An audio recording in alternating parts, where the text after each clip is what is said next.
Dude, I got over audience and camera fear many decades ago. Really? You didn't have any fear by it? Out of all the movies and stuff, you just No. didn't give a shit? That's what I did for a living. Let's go do it. But Dancing with the Stars, I'm scared pitless. Like, what are you feeling? Like, you feeling you're going to throw up? No. Here's my image. I would watch that show on occasion. It's my wife's favorite show, and I'd pass through and sit down and watch a little bit of it, blah, blah. And I'm sure I have, out of the 40 million viewers, 20 million men are at home doing what I did, saying, that guy can't sing. And so, they know it's saying, see, it even makes you nervous to talk about it. That guy can't dance. So, but you didn't care. You went in saying people are going to make fun, people are going to do this, but I don't give a shit. Well, sort of. That was in the back of my mind. And the front of my mind was, it's my wife's favorite show. I'm doing this for my wife because I owe her my life. Why not give her this? So that's why I said yes to the show. Did she want you to do it? Well, 19 years ago, I may have been, if I was not, the first person, I was one of the first people they offered this show to. And I had one day overlay and schedule with a movie I was in China called DOA. Not a great film, but fun to watch. But anyway, it had one day overlay in the schedule, and they wouldn't let me go. And I didn't even end up shooting that day. Oh, were you pissed? Well, I was unfortunate.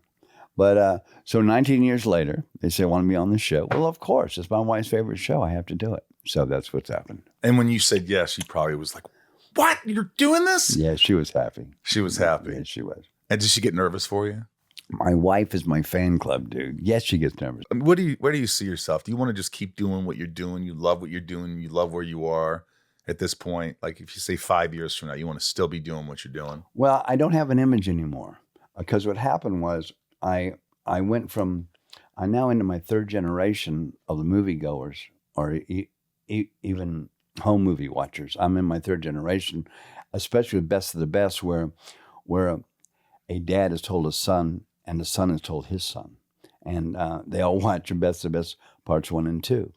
And it makes you feel a little bit like an institution for the right reasons.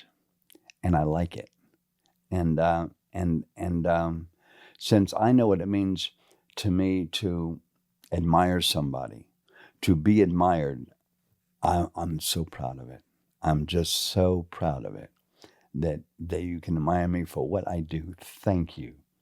I can't believe what a nice guy you are. Oh, get I over thought you'd have like an ego or something. You always have these thoughts of like, oh, it's Eric Roberts. He's Hollywood. He's old Hollywood. He's gonna be like, what am I fucking doing here? I ask another question. Well, I have an ego in that I believe in myself, but then I do something crazy like Dancing with the Stars. It's the most humbling experience I've ever gone through, in that audiences don't bother me, not even a little bit. Right. But I walk on that floor with Britt, and what pops in my brain is 40 million people are home watching this show.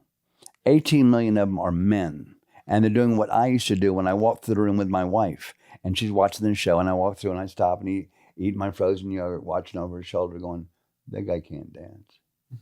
And then now you think they're doing that with you? Of course they are. Of course they are.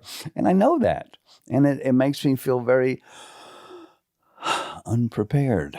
And then that, I mean, but you haven't been dancing your whole life. Not even a little bit. That's why it's called Dancing with the Stars. I mean, you're still dancing with you, but you're dancing with people who know what the hell they're doing. Britt can dance. Right? Britt can dance. She can obviously dance. Yeah.